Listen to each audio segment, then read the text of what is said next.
ओम श्री परमात्मने नमः। आप लोगों से मैं वैसे क्या कहूँ, सभी समझदार तो हैं, सब जानते हैं सब बात,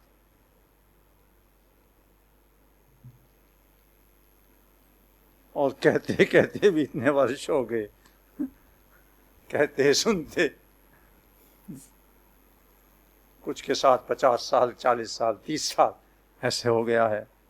खैर फिर भी चलो, जो भगवान प्रेरणा देते हैं।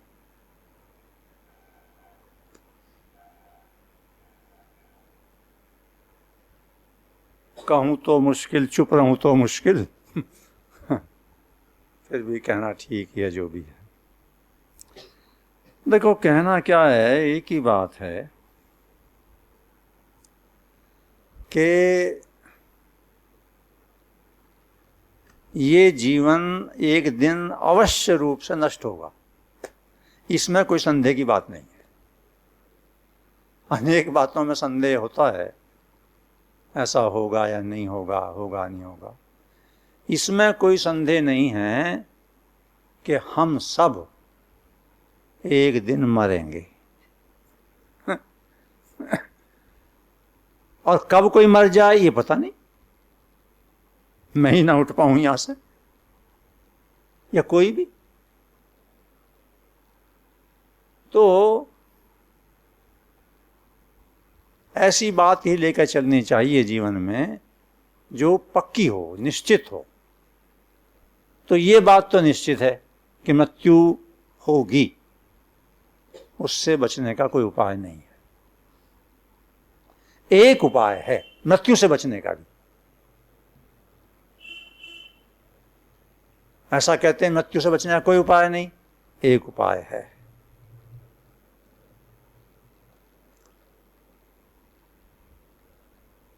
क्या उपाय है?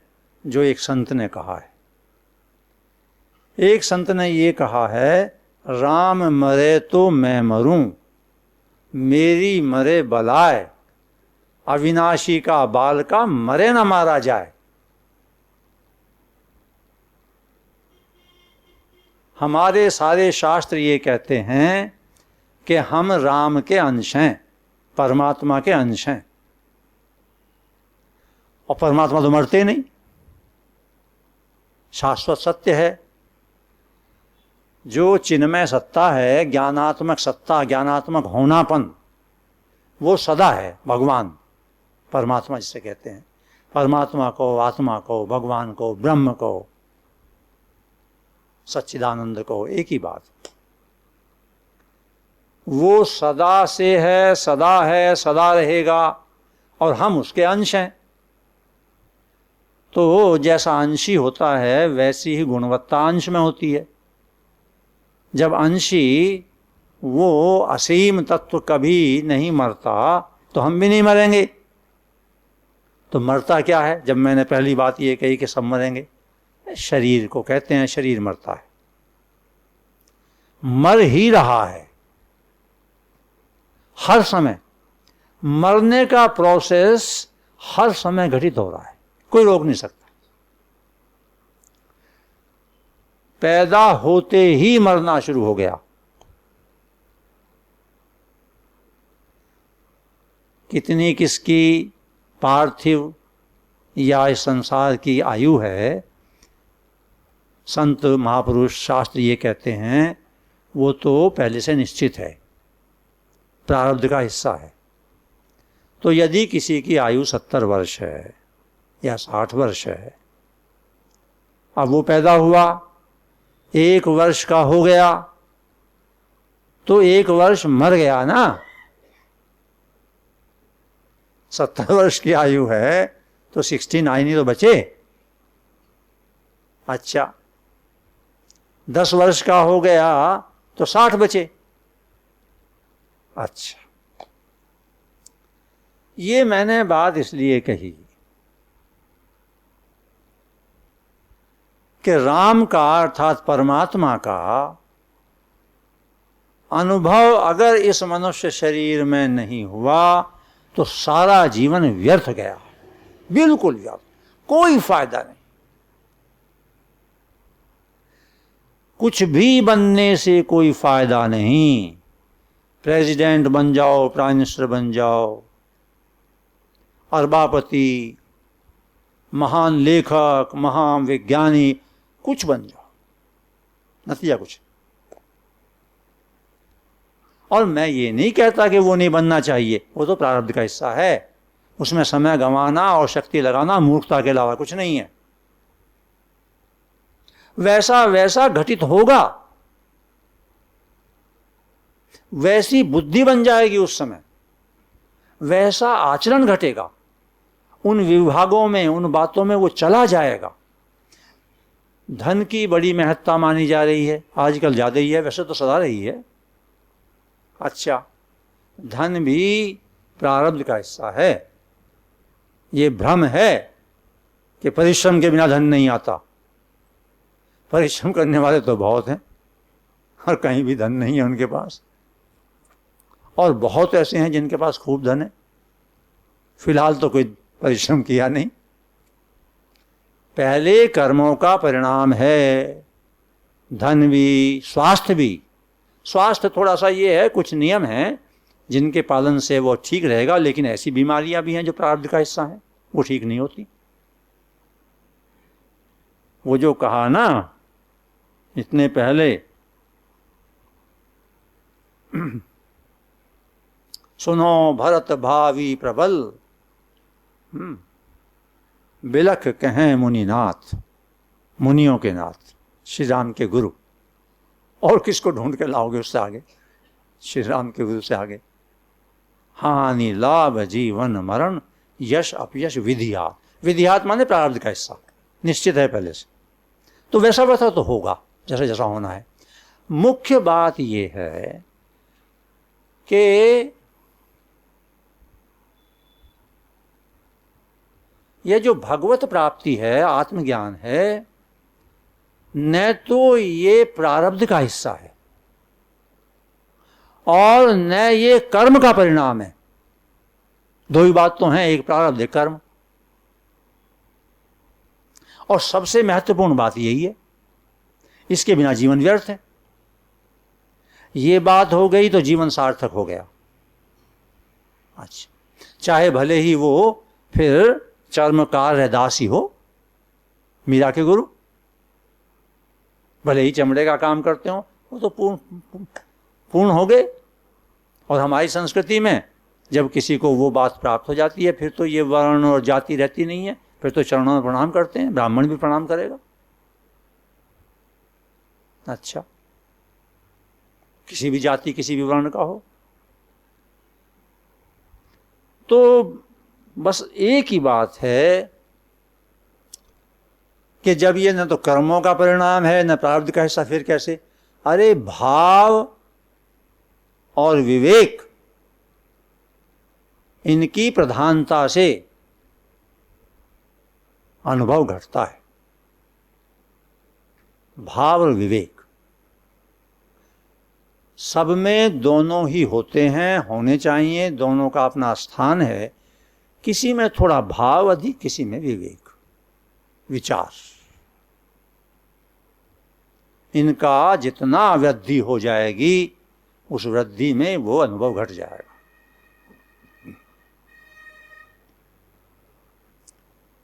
एक दूसरी बात यह है जो मैंने बहुत दफे कही, और वो बार बार मैं इसलिए कहता हूं कि मेरे विचार से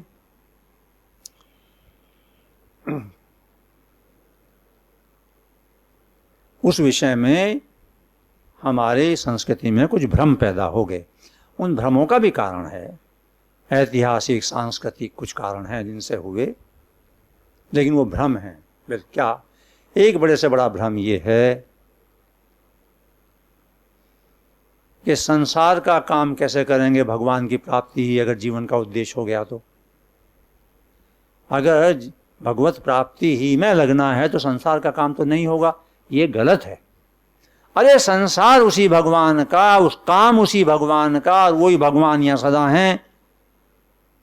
इसी संसार में जो काम मिला है वही काम मिले हुए को करते हुए अगर उनकी प्राप्ति न हुई तो उन्होंने ये ऐसा बनाया क्यों?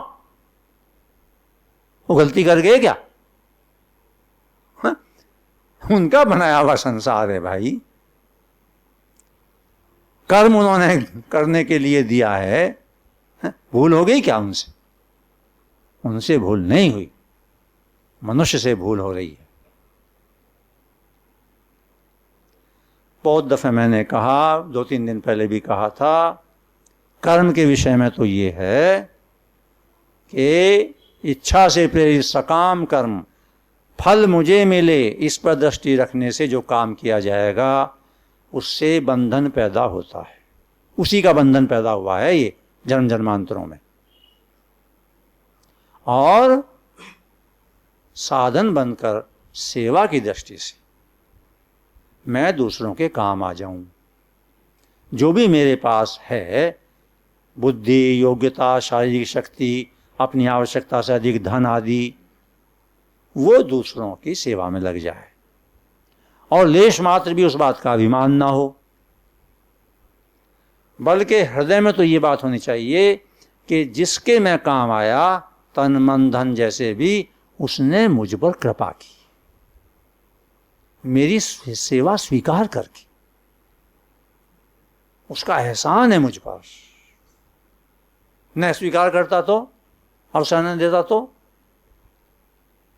तो इस भाव से किया हुआ कर्म पुराने बंधन को तोड़ देता है, टूटता चला जाता है। हाँ, हाँ, हाँ, हाँ,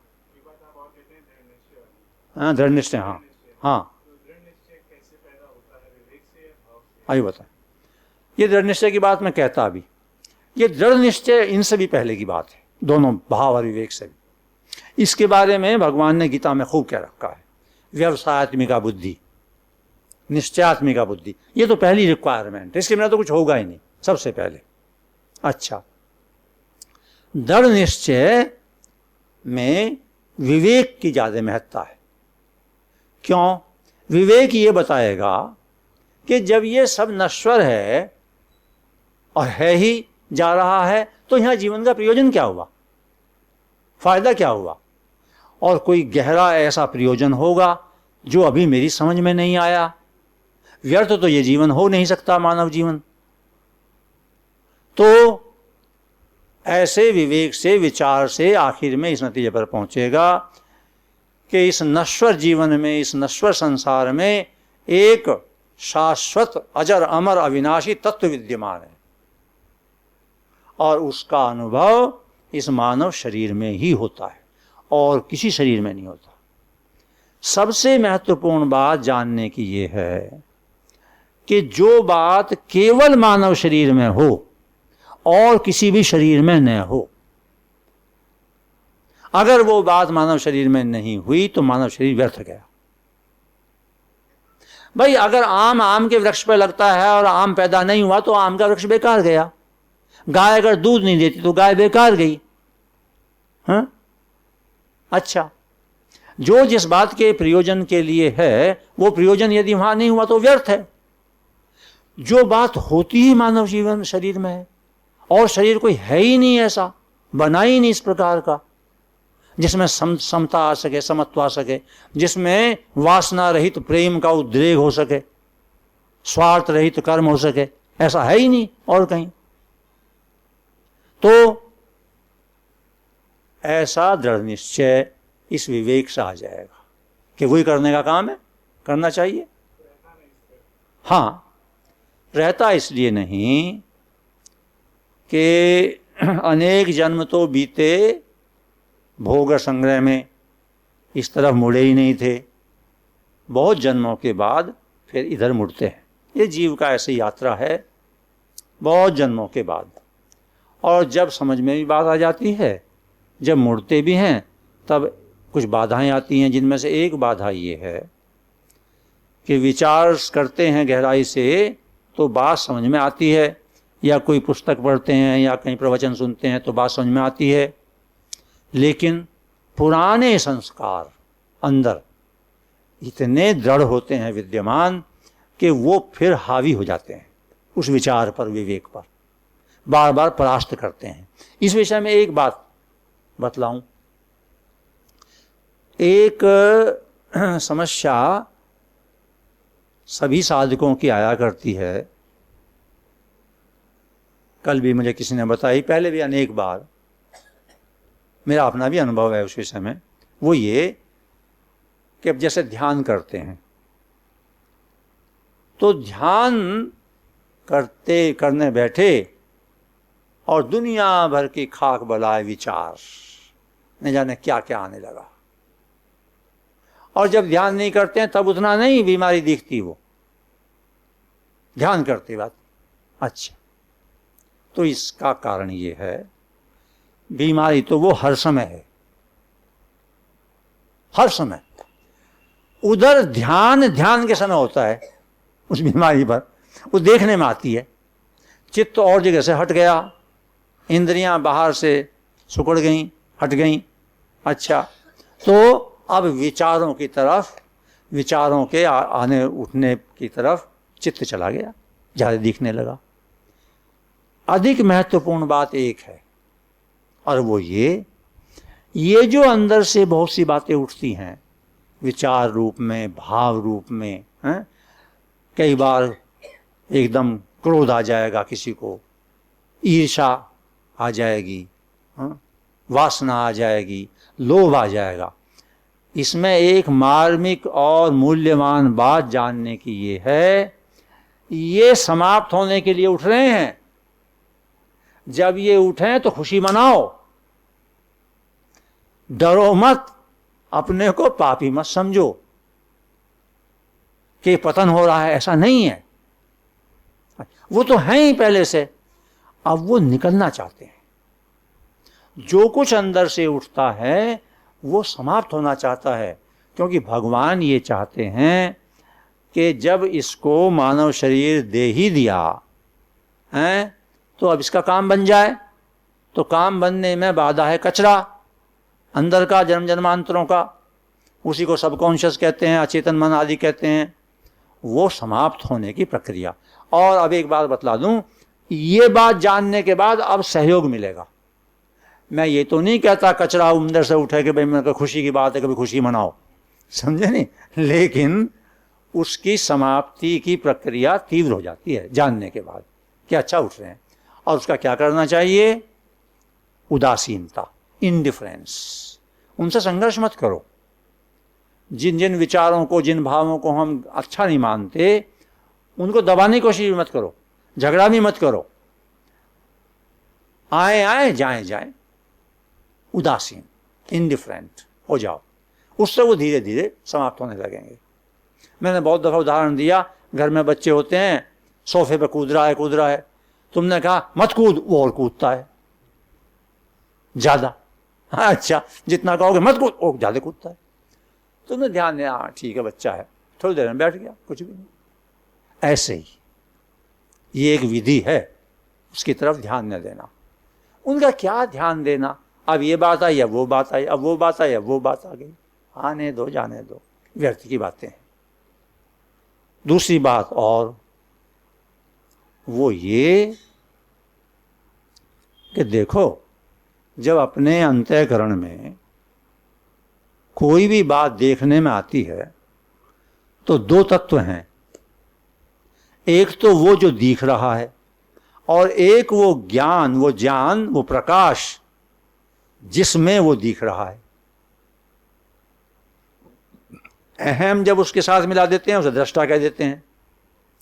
एक तो वो दृष्टि और एक दृष्टि को प्रतीत होने वाला दृश्य, दो हैं। ये दृष्टि आत्मा है, ये हमारा स्वरूप है, ये भगवान का अंश है, ये ही ज्ञान है। तो और ये सबसे अधिक समर्थ और सबल है। और दृश्य तो मिटने वाला है, आने जाने वाला है। तो धीरे धीरे धीरे धीरे ये दृष्टि स्थिर हो जाएगी अपने स्थान पर, और दृश्य से ओवर पावर, अभिभूत नहीं होगी। कई बार बीच में होगी, शुरू में दृश्य के साथ मिल जाते हैं, दृष्टा एक हो जाता है, हार हो गई एक तरह से। लेकिन एक बात देखोगे आप कि अभी एक दृश्य आया, फिर वो समाप्त हो जाएगा, रहेगा नहीं। ये सब मन के तल पर घटित होता है।